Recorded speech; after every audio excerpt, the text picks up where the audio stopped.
By elections వచ్చినప్పటి నుంచి అయితే మొత్తం ప్రజలైతే ఎప్పుడు ఎలక్షన్స్ వస్తున్నాయా ఏంది అని ఇప్పుడు ఆలోచిస్తున్నారు. ఇక్కడ అయితే మొత్తం కాంగ్రెస్ కే పట్టం కట్టడం జరుగుతుందన్న. మొత్తం కాంగ్రెస్ వన్ సైడ్ అంటారు. వన్ సైడ్ ఆల్రెడీ గెలుపు అనేది జరిగిపోయింది. ఒకటి మెజార్టీ గురించి ఆలోచిస్తారు పబ్లిక్. ఓకే. 50,000 ఒక 70,000 ఒక లక్ష వరకు ఆ విధంగా మాట్లాడుతున్నారు తప్ప ఓటమి అనేది లేదు. గెలుపు ఓటమి పక్కా. అనేది లేదు. ఇదైతే పక్కా అని చెప్తున్నామండి. అన్న ఓటర్లు ఏంది పార్టీని చూసి ఓటేస్తున్నారా? నవీన్ యాదవ్ వ్యక్తిత్వాన్ని చూసి ఓటేస్తున్నారా? ఇక్కడ చూస్తే రెండు విధాలుగా ఉందన్న. ఇక్కడ నవీన్ యాదవ్ స్థానికుడు, ఆయన చేసిన సేవా కార్యక్రమంలో దానికి తోడు ఈ రేవంత్ రెడ్డి చేసినటువంటి ఈ గ్యారెంటీలు కానీ ఈ ప్రజలు చేసినటువంటి ఈ అభివృద్ధి కార్యక్రమాలు అది రెండు తోడు అయి రెండు చేతులు కలిస్తేనే చప్పట్లు అనే విధంగా భారీ మెజార్టీ ఎట్లయితే రెండు చేతులు గట్టి సౌండ్ వస్తుందో ఆ విధంగా మెజార్టీ రావాలనే పబ్లిక్ భావిస్తుంది. అన్న మీరు అన్నట్టు మెజారిటీ కోసం భావిస్తున్నట్టయితే టికెట్ కోసం మొన్నటి వరకు సీఎన్ రెడ్డి గారు కావచ్చు, అంజన్ కుమార్ వీళ్ళు ఒక వాగ్వాదం లాగా అయిపోయింది.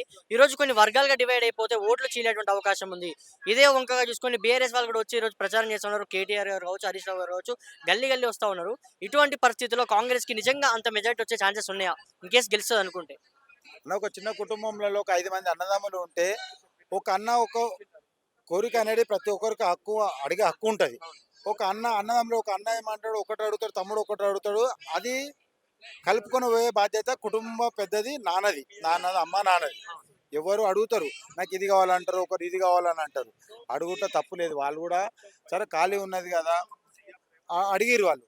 కానీ ఈ సర్వే ప్రకారము దాని ప్రకారము ఎవరు చేస్తే మంచిగా ఉంటుంది అని చెప్పేసి ఎవరు వచ్చినా మనము కాంగ్రెస్ని గెలిపించుకుందామనే ఉద్దేశంతో అందరు ఉన్నారు. ఈ ఒకటి ఏంటంటే చేసిన సేవా కార్యక్రమాలు ఇవన్నీ చూసి అందరిలో బెటర్ నవీన్ యాదవ్కు ఇస్తే మనకు మెజార్టీ ఇంకా కొంచెం పెరగవచ్చు అనే ఉద్దేశంతో నవీన్ యాదవ్ ఎన్నుకున్నారు.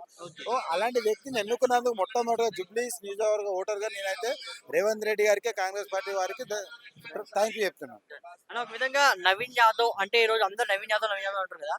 నవీన్ యాదవ్ గారి గురించి కొన్ని విమర్శలు ఉన్నాయి. అంటే కొంతమంది అంటా ఉన్నారు నిజమే తప్పు అనేది మీకు తెలిసి ఉండాలి, రౌడీ షీటర్ అనేది చెప్పడం అది అని చెప్పేసి అంటా ఉన్నారు. నవీన్ యాదవ్ వ్యక్తిత్వం గురించి మాట్లాడాలంటే ఏం చెప్తారన్నా? అన్న విమర్శలు అనేది సర్వసాధారణం. దానికి తోడు ఈ ఎలక్షన్లు లాస్ట్కి ఈ టైంలలో పాపము గాంధీ తాతని తెచ్చి కూడా నించోబెట్టిన కూడా బ్లేమ్ చేసే వ్యక్తులు ఉన్నారు. గాంధీ తాత మంచోడు అంటారు కదా, ఎవరైతే ఏదైతే చూపెట్టరు కదా. పాపం ఆయన ఈ 2025లో ఉండి నించుంటే కూడా ఆయన కూడా ఏదైతే చూపెట్ట రకాలు ఇవి. ప్రతి ఒక్కరు ఎదురెత్తి చూపెడితేనే కదా నేను మంచోడు అని తెలిసేది. ఒక గీత పక్కన ఒక గీత గీస్తేనే చిన్నగా కనిపిస్తుంది. ఆ విధంగా సర్వసాధారణమే.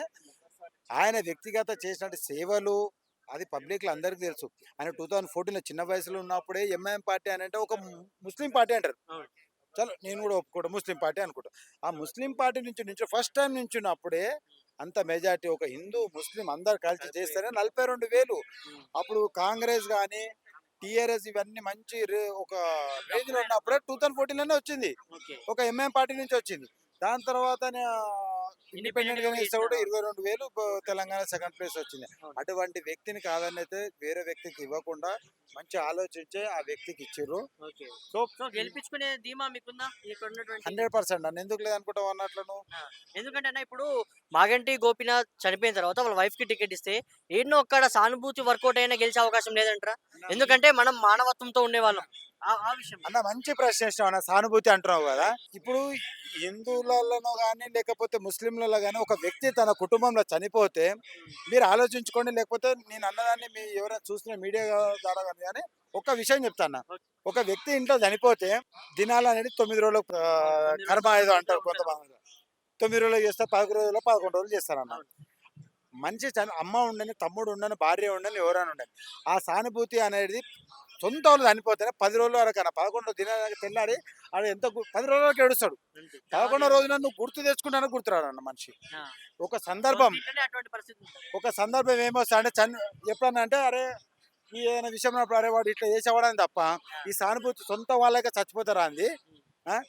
ఈయన ఏం చేసిండని కార్యకర్తల మీద కేసులు పెట్టి ఆ సానుభూతి అది.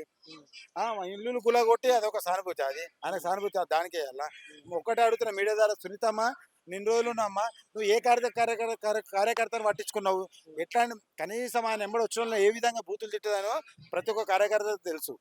ఏం చేసిందని ఏం చేయాలని కేసులు పెట్టినందుకు ఆయన పైన సానుభూతి పెట్టమాట గుడిలు ఇరగొట్టినందుక మస్జిద్ దగ్గర స్నానాలు జిటిఎస్ కాలనీ స్నానాలు వాళ్ళు కాళ్ళు కడుకుంటారు ఫ్రైడే రోజున కాళ్ళు చేతులు కడుకుంటారు అది ఇరగొట్టిండు దాని మీద సానుభూతి మీద వాళ్ళని ఏమంటారా ఓటు ఏం సానుభూతి ఉంది అని చెప్పని ఏమి మీ మీ ఆయన చేసిన ఒకటి నాకు చూపెట్టమానండి దాన్ని బట్టి ఇద్దరు అన్నదమ్ముల మీద చిచ్చులు పెట్టి అన్నదలో కూడా తమ్ముని దగ్గర ఇన్ఫర్మేషన్ తమ్ముందిలో కూడా అన్న దగ్గర ఇన్ఫర్మేషన్ తీసుకున్నాడు భార్య భర్తల మధ్య మరి చిచ్చులు అటువంటి పెట్టాడు వ్యక్తిని ఎట్లా గెలిపించుకున్నారన్న? ఈ రోజు అంటే అకాల మరణం అయింది. అటువంటి వ్యక్తిని ఎట్లా అన్న గెలిపించుకున్నారు? నేను 3 సార్లు హ్యాట్రిక్ అంటారు 3 సార్లు హ్యాట్రిక్ కాదన్న టీడీపీ నుంచి అప్పుడు 2014 రాష్ట్రం విడిపోయిన తర్వాత ఈ సెటిలర్స్ ఇక్కడ ఉన్నటువంటి వాళ్ళు కొంతమంది టీడీపీకి కొంచెం అట్లా అయ్యి ఇప్పుడు నేను 2014 ఎంఐఎం పార్టీ నుంచి నించున్నప్పుడు నవీన్ యాదవ్ కొంతమంది అట్లా అలా వేసేసి అలా బయట పడ్డాడు ఇద్దరు రెండు మధ్యలో కొట్లాడుతుంటే మధ్యలో ఆ, రెండోసారి కేసీఆర్ మీద గెలిచాడు అన్న ఆ కుక్కర్ నుంచి పెట్టి కూడా గెలిచాడు ఓకే. ఇప్పుడు మూడోసారి కూడా నేను చెప్తున్నా కదా ఆయన ధన బలము ఆర్థిక బలం అన్ని ఉపయోగించి పోలీసు వాళ్ళతో దాడి మీద చేసిండే తప్ప ఒక్కొక్కరు వాళ్ళ కార్యకర్తల మీద కేసులు పెట్టి ఒక్కొక్కరి మీద 8 10 మీద కేసులు పెట్టి ఇప్పుడు నా మీద ఉన్నాయన్న నా మీద 2 కేసులు పెట్టింది 3 4 కూడా అన్ని పోయినాయి 2 ఉన్నాయి మేము ఎక్కడో ఉన్నాము మాకు సంబంధం లేదు దాని మీద పెట్టించాము పోలీసు వాళ్ళని ఎట్లా అంటే ఏ విధంగా వాడుకోవాలి ఆ విధంగా వాడుకున్నాడు పోలీసు వాళ్ళని వాడుకున్నట్లయితే టీఆర్ఎస్ నంబర్ 1 ఆ, అది అట్లాంటి వ్యక్తులకు సానుభూతి చెప్పండి ఏమంటున్నా చివరిగా ఇన్ కేసు మీరు అన్నట్టుగా నవీన్ యాదవ్ గెలుపు పొందితే జూబ్లీ హిల్స్ భవిష్యత్తు ఎలా ఉండబోతుంది? బంగారు భవిష్యత్తు అని నేను భావిస్తున్నాను ఒక యువకునికి చేశారు కాబట్టి బంగారు భవిష్యత్తు ఉంటుంది వాళ్ళకి స్థానికంగా సమస్యలు తెలిసినవాడు కాబట్టి ఇంకెక్కడనో లేదు రైమతలు ఎన్ని గల్లీలు తెలుసు వాళ్ళ తాతల నుంచి వాళ్ళ నాన్న నుంచి ఉన్నట్టు చాలా వాస్తు కార్యక్రమాలు చేస్తూ ఉంటారు. తెలిసిన వ్యక్తి ప్రతి ఒక్క ఇంటికి ఒక 4 ఇళ్ళ తర్వాత ఏ ఇల్లు ఎవరిది ఉన్నదో చెప్పగల వ్యక్తి అలాంటి వ్యక్తి తప్పేం లేదు ఎవరికో అర్ధరాత్రి ఏమైందంటే ఎక్కడ నాకు లొకేషన్ పెట్టండి నేను వస్తాను మీ ఇంటికి అనకుండా ఇంటి గిడ అన్న 2 నిమిషాలు వచ్చే వ్యక్తికి కాంగ్రెస్ పార్టీ టికెట్ ఇచ్చింది అన్న భారీ మెజార్టీ తోటి నా అంచనా ప్రకారం 75,000 నుంచి లక్ష మెజార్టీ రావాలని కోరుకుంటున్నాను నా బై ఎలక్షన్స్ వచ్చినప్పటి నుంచి అయితే మొత్తం ప్రజలు అయితే ఎప్పుడు ఎలక్షన్స్ వస్తున్నాయా ఏంది అని ఇప్పుడు ఆలోచిస్తున్నారు ఇక్కడ అయితే మొత్తం కాంగ్రెస్ కే పట్టం కట్టడం జరుగుతుందన్న మొత్తం కాంగ్రెస్ మంచిది అంటారు. 1 సైడ్ ఆల్రెడీ గెలుపు అనేది జరిగిపోయింది ఒకటి మెజార్టీ గురించి ఆలోచిస్తారు పబ్లిక్ 50,000 అని ఒక 70,000 అని ఒక 1,00,000 వరకు ఆ విధంగా మాట్లాడుతున్నారు తప్ప ఓటమి అనేది లేదు. ఓటమి అనేది లేదు ఇదైతే పక్కా అని చెప్తున్నామండి అన్న ఓటర్ లేదు పార్టీని చూసి ఓటేస్తున్నారా నవీన్ యాదవ్ వ్యక్తిత్వాన్ని చూసి ఓటేస్తున్నారు?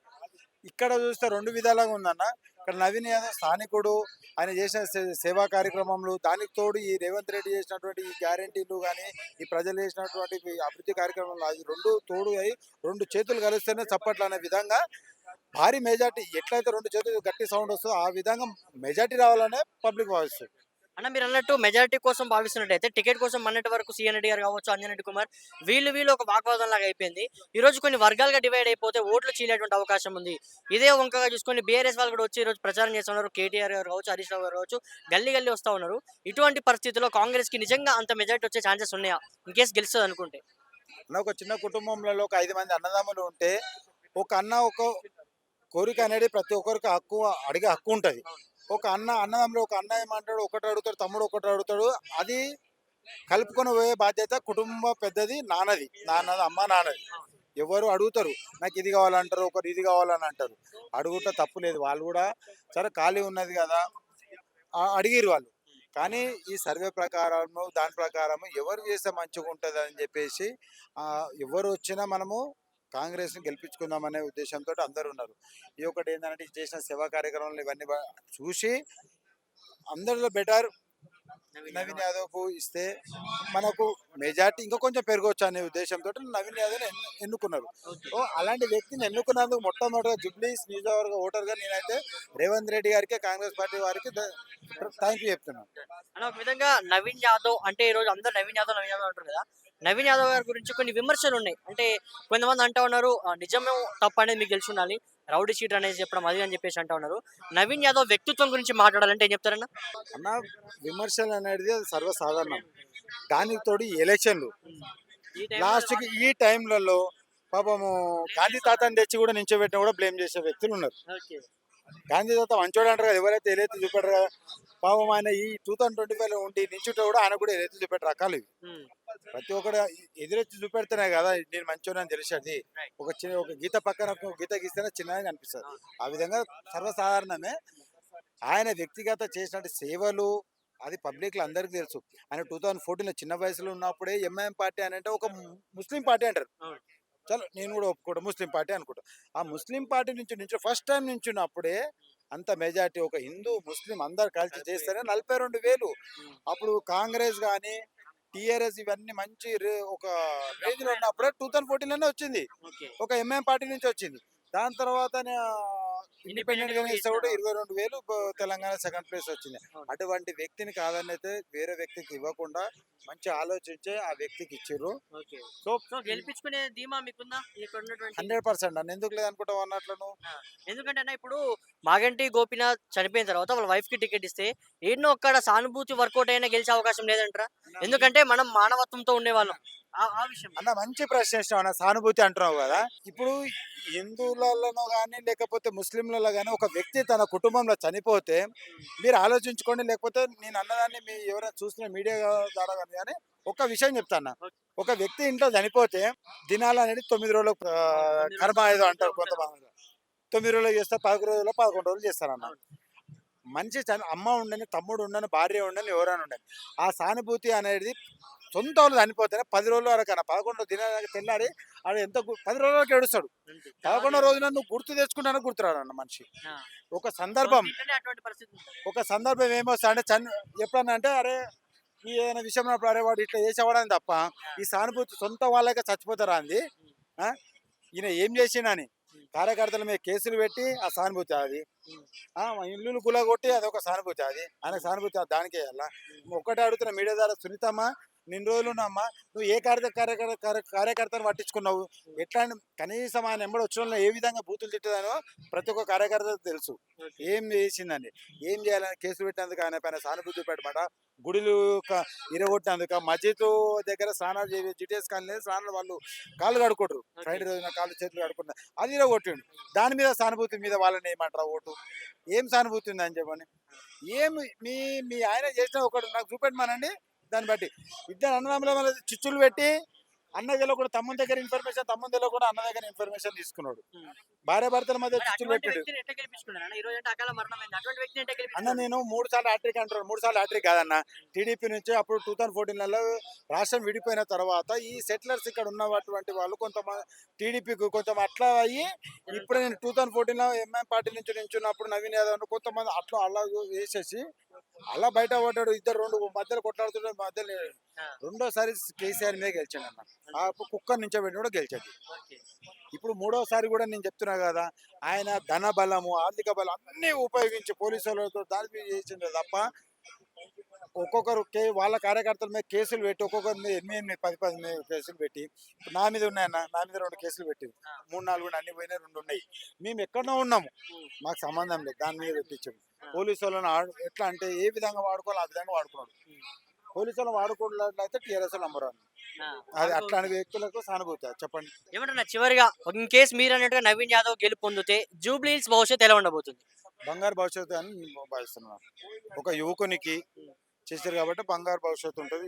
వాళ్ళకి స్థానికంగా సమస్యలు తెలిసినవాడు కాబట్టి ఇంకెక్కడనో లేదు. రైమతలు ఎన్ని గల్లీలు తెలుసు. వాళ్ళ తాతల నుంచి వాళ్ళ నాన్నల నుంచి ఉన్నట్టు వాస్తవానికి చాలా వాస్తు కార్యక్రమాలు చేస్తాడు. తెలిసిన వ్యక్తి ప్రతి ఒక్క ఇంటికి ఒక 4 ఇళ్ళ తర్వాత ఏ ఇల్లు ఎవరిది ఉన్నదో చెప్పగల వ్యక్తి. ఓకే. అలాంటి వ్యక్తి తప్పేం లేదు. ఎవరికో అర్ధరాత్రి ఏమైందంటే ఎక్కడ నాకు లొకేషన్ పెట్టండి నేను వస్తాను మీ ఇంటికి అనకుండా ఇంటి గిడ అన్న 2 నిమిషాలు వచ్చే వ్యక్తికి కాంగ్రెస్ పార్టీ టికెట్ ఇచ్చింది. అన్న భారీ మెజార్టీ తోటి నా అంచనా ప్రకారం 75,000 నుంచి 1,00,000 లక్ష మెజార్టీ రావాలని కోరుకుంటున్నాను.